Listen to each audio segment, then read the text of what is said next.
Karena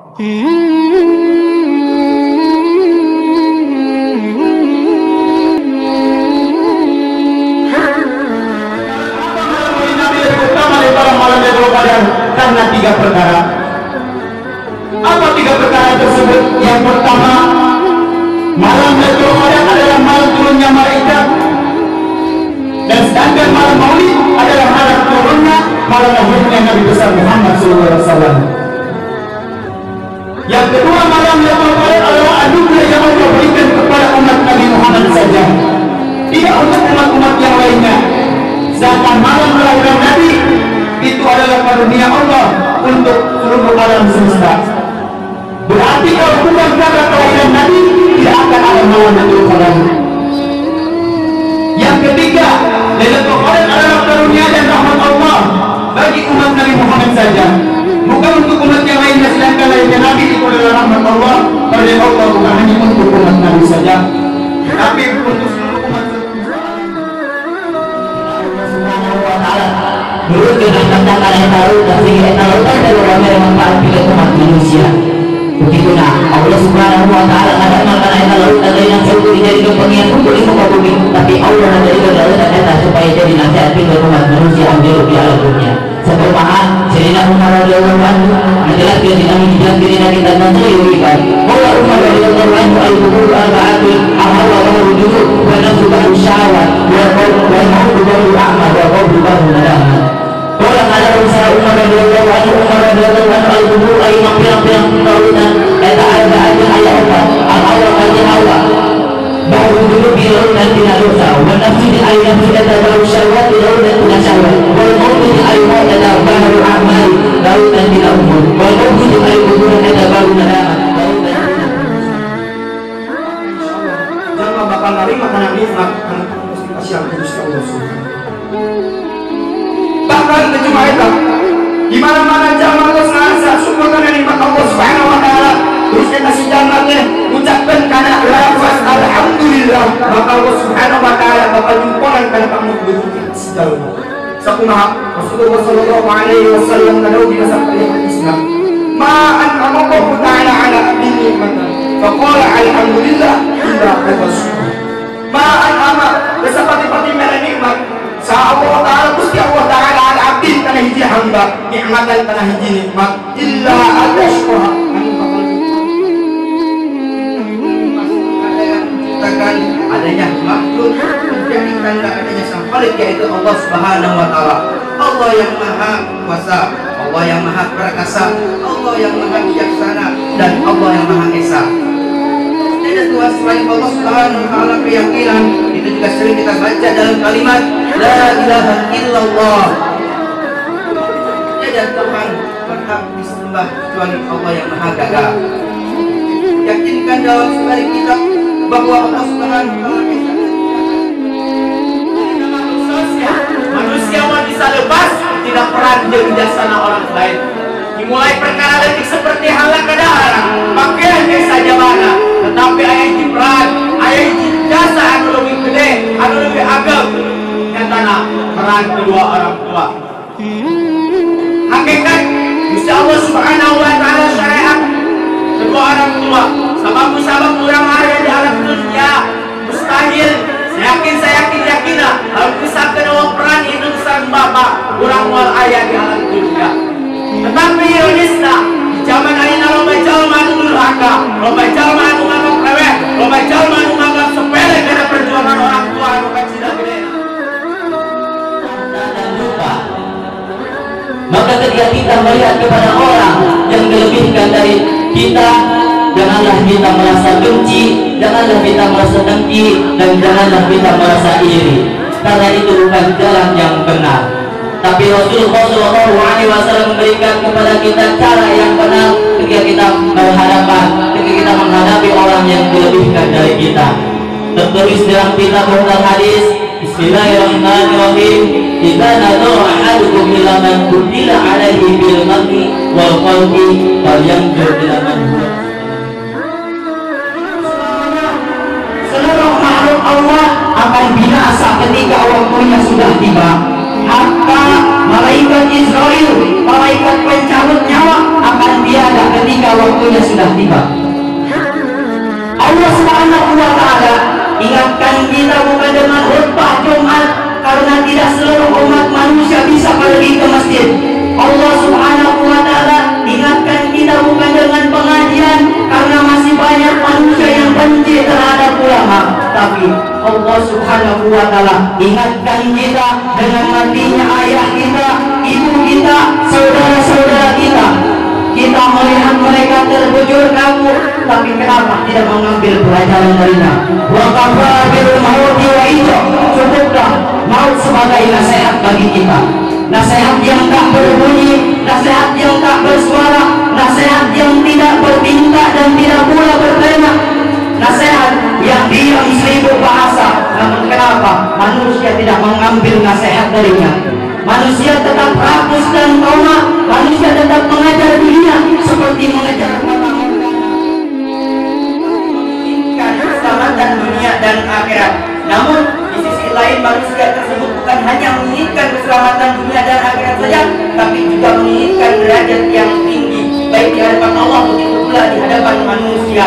Namun mendapatkan derajat yang tinggi tidaklah segampang membalikan kedua belah telapak tangan. Namun semua itu ada prosesnya. Oleh karena itu Rasulullah SAW memberikan 3 cara kepada kita agar kita selaku umat Rasul mendapatkan derajat yang tinggi baik di hadapan Allah begitu pula di hadapan manusia. Sebagaimana Rasulullah SAW bersabda dalam hadisnya dari Abu Hurairah radhiyallahu anhu. Bismillahirrahmanirrahim. Salasun darajatin ifsa'us salami wa iqamu ta'ami wa salatu bilaili wan nasi ni'amun. Al-hadis.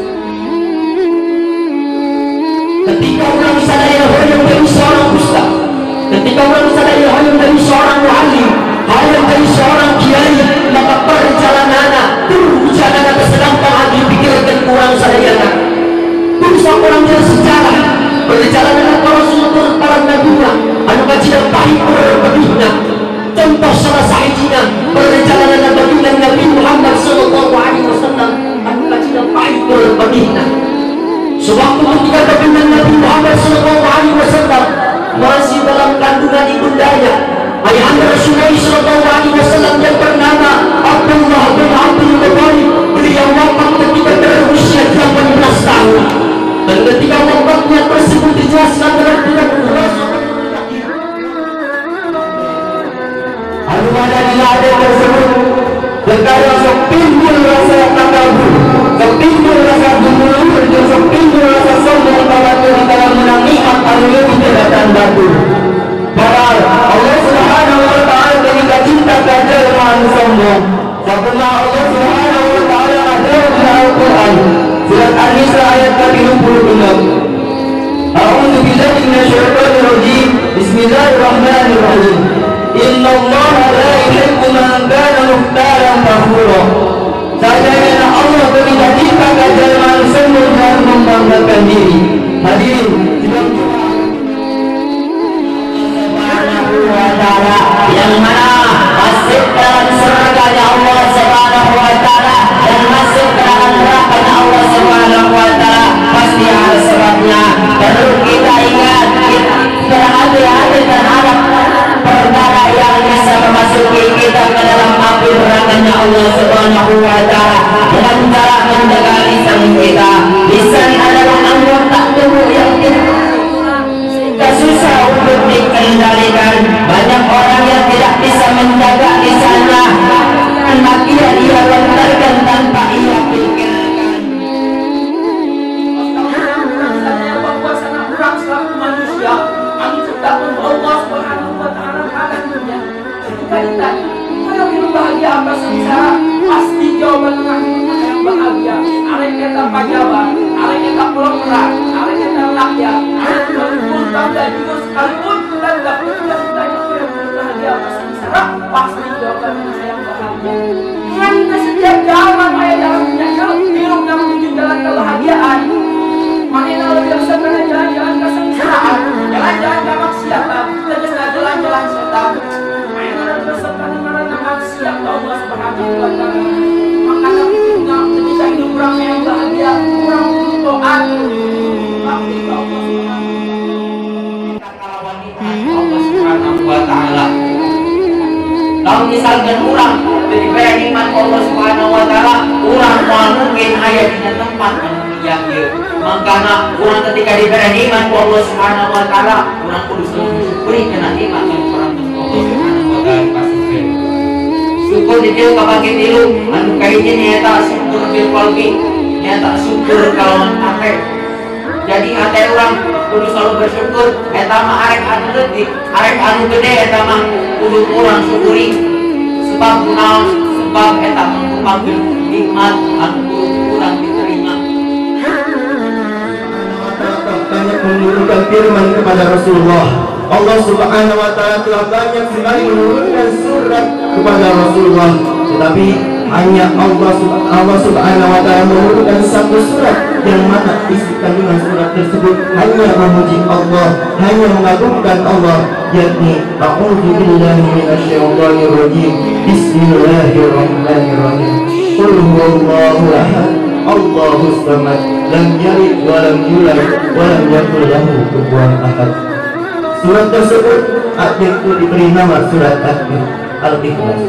Hadirin sidang Jumat rahimakumullah, kenapa surat tersebut disebut surat Al-Ikhlas? Karena bahwasanya surat Al-Ikhlas itu dapat menolong orang yang dalam kegelapan, orang yang ada di dalam neraka jahanam, orang yang dapat kesulitan di dunia dan akhirat. Menginginkan hidup yang mendapatkan pertolongan Allah Subhanahu wa taala. Tanpa kita sadari, tanpa kita rasakan, tanpa ada pertolongan dari Allah Subhanahu wa taala, kita semua tidak bisa berhasil menyelamatkan diri kita dari musibah terkecil sampai musibah terbesar. Dengan pertolongan Allah Subhanahu wa taala, alhamdulillah kita bisa melarikan diri kita dari musibah terkecil maupun besar. Memang pertolongan itu datangnya Allah Subhanahu wa taala, akan tetapi kita selaku makhluk yang diberikan oleh Allah Subhanahu wa taala, kita harus ada usaha, kita harus ada ikhtiar terlebih dahulu. Bisa tapi tempat menawarkan dunia sebab tidak tenang dalam dunia rezeki. Banyak orang yang berjalan, banyak orang yang bersaing baik dari pedagang, pegawai dalam berlomba-lomba mencari rezeki.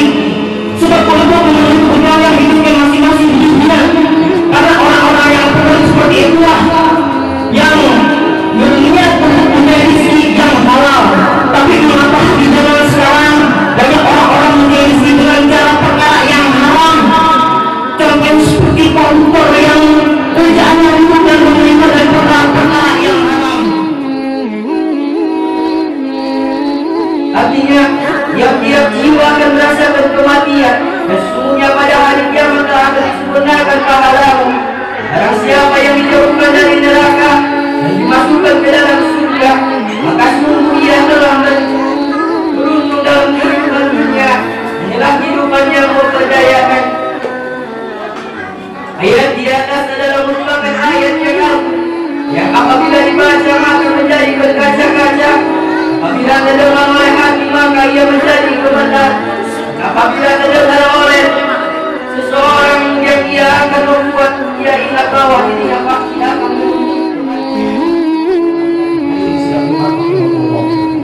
hidup adalah sebuah kekuatan. Hidup pasti mempunyai sebuah tujuan.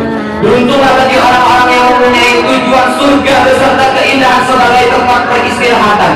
Tetapi apabila tujuan tersebut tidak tergapai, maka otomatis neraka sebagai tempat peristirahatan dengan segala siksaan. Maka dari itu Allah Subhanahu wa taala memberitahu kepada kita akan halnya neraka. Di dalam Quran surat At-Tahrim ayat ke-6 Allah berfirman, "Ya ayyuhalladzina amanu qu anfusakum wa ahlikum nar." Wahai orang-orang yang beriman, jagalah diri kalian, jagalah keluarga kalian dari panasnya api neraka.